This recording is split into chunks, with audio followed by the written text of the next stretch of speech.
दोस्तों CKD stock market news channel में आप सभी का स्वागत करता हूं। और आज मैं आपके सामने गैब्रियल इंडिया शेयर की बात करूंगा।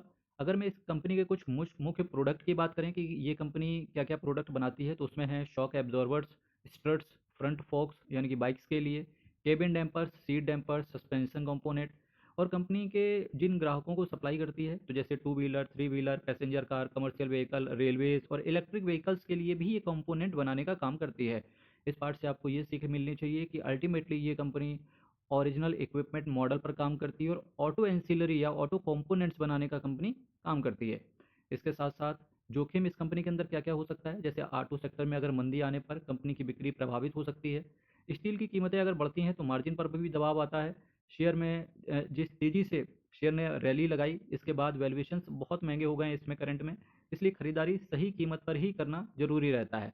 बाकी मेरे दोस्त, होता क्या है, बाकी होता ये है कि एक आनंद ग्रुप का, चूंकि ये शेयर है इस वजह से वहाँ से भी इसको सपोर्ट मिलता है। जैसा कि मैंने आपसे कहा, आनंद ग्रुप का ये गैब्रियल इंडिया पार्ट है, तो वहाँ से भी इसको बहुत ज़्यादा स्ट्रेंथ मिलती है। मार्केट कैप की बात करेंगे तो 20,093 करोड़ का इसका मार्केट कैप है। करंट प्राइस देखिए 1398 का है। हाई और लो की बात करेंगे तो ऑलमोस्ट ये कंपनी पिछले साल से डबल कर चुकी है शेयर को। स्टॉक के पीई की बात करेंगे तो 79 का है, तो वैल्यूएशन थोड़े से महंगे दिखते हैं कि 79 के पीई पे कंपनी लेना क्या जस्टिफिएबल है, क्योंकि फंडामेंटल्स कंपनी के बहुत अच्छे हैं। इस वजह से अगर कोई इस तरीके से जब कोई कंपनियां दौड़ जाती हैं या साल भर में रिटर्न को डबल कर दें, तो जब करेक्शन आए वहीं पर लेना ऐसी कंपनियों को सही माना जाता है। बुक वैल्यू की बात करें तो 92 रुपीज़ का बुक वैल्यू है, तो बुक वैल्यू अपने करंट से अगर बात करें तो काफ़ी ऊपर है अपने प्राइस से। इसके साथ साथ डिविडेंड यील्ड की बात करेंगे तो बहुत छोटा सा कंपनी परसेंटेज में डिविडेंड देती है, जो कि है 0.34%। Return on capital employ, return on equity 20% से ऊपर है। रिटर्न ऑन कैपिटल एम्प्लॉयड देखिए जहाँ 27% है, वहीं रिटर्न ऑन इक्विटी 28.4% है।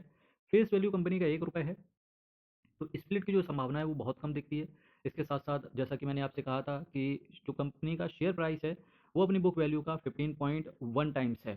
ठीक है, और जबकि मानते ये हैं कि जिस कंपनी का बुक वैल्यू और उसका शेयर प्राइस आसपास हो, या एटलीस्ट ज़्यादा से ज़्यादा डबल हो, बस उसी के आसपास कंपनी फेयर वैल्यूड समझी जाती है।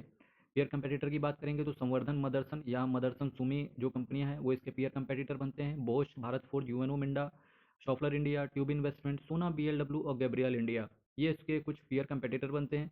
वही अगर वैल्यूएशन के हिसाब से बात करें इसके पीई रेशियो की, तो संवर्धन का जहां 35 का पीई है, वहीं देखिए गैब्रियल इंडिया का 79 का है। इसके साथ साथ मदर समसूमी इसीलिए बोलते हैं कि फेयर वैल्यूड कंपनी है। और इसके साथ साथ अगर मैं सेल्स की बात करूं, तो मार्च क्वार्टर की सेल देखिए 1072 करोड़ से 1111 करोड़ का सेल हालांकि बढ़ते हुए नजर आई मार्च क्वार्टर के अंदर। नेट प्रॉफिट भी, नेट प्रॉफिट 66 करोड़ से 61 करोड़ थोड़ा सा गिरते हुए देखने को मिला। हालांकि ईपीएस भी सेम ही रहा, जैसा नेट प्रॉफिट गिरा वैसे ही थोड़ा सा ईपीएस भी गिर गया 4.57 से 4.26 का। अभी जून क्वार्टर का रिजल्ट आना पेंडिंग है, तो वो दिखाएगा कि ये शेयर क्या वाकई में ऊपर चलेगा या वापस से ये थोड़ा सा रिट्रेस करेगा पीछे की तरफ। कंपनी के इक्विटी शेयर कैपिटल की बात करेंगे तो 14 करोड़ की है। रिजर्व एंड सरप्लस में भर के पैसा पड़ा हुआ है 1319 करोड़ का। बोरोविंग्स कंपनी की में बात करेंगे तो लॉन्ग टर्म बोरोविंग्स के नाम पे मार्च क्वार्टर में थोड़ी सी 26 करोड़ की आ गई है वापस से long term borrowings. Lease liability केवल 7.45% की है।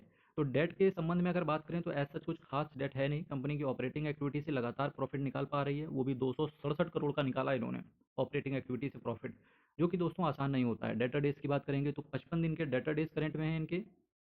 मतलब अगर डेटर डेज 55 दिन के हैं तो कैश का कलेक्शन या वर्किंग कैपिटल साइकिल बहुत अच्छा है कंपनी का। प्रमोटर की होल्डिंग की बात करेंगे तो मार्च से जून क्वार्टर के अंदर प्रमोटर ने बम्पर खरीदारी करी 55%, जहां मार्च क्वार्टर के अंदर होल्ड करके प्रमोटर चल रहे थे 55.02%। वहीं अभी 63.55% प्रमोटर अपने पास स्टेक को रखे हुए हैं। करीब करीब प्रमोटर्स ने दोस्तों 8% स्टेक को इंक्रीज किया। एफ आई आई की बात करेंगे 6.58% से 6.51%, 0.01%, 0.07% से एफ आई आई बेचते हुए निकलते हुए नजर आए। डी आई की बात करेंगे तो 16 से 12 के डी आई हो गए, तो डी आई ने जमकर बिकवाली करी यहाँ पर। हालांकि पब्लिक की होल्डिंग्स की बात करेंगे तो पब्लिक ने भी करीब करीब 5% पब्लिक निकलते हुए नजर आई। तो मतलब जो डी या पब्लिक ने, इन दोनों ने मिलकर जो सेल किया वही प्रमोटर ने खरीदा, और थोड़ा सा एफ भी सेल करके गए। तो ऐसी कंपनियां दोस्तों आपको बहुत ज़्यादा सावधानी बरतनी चाहिए जब कंपनियां बहुत ज़्यादा रिटर्न दे चुकी हों।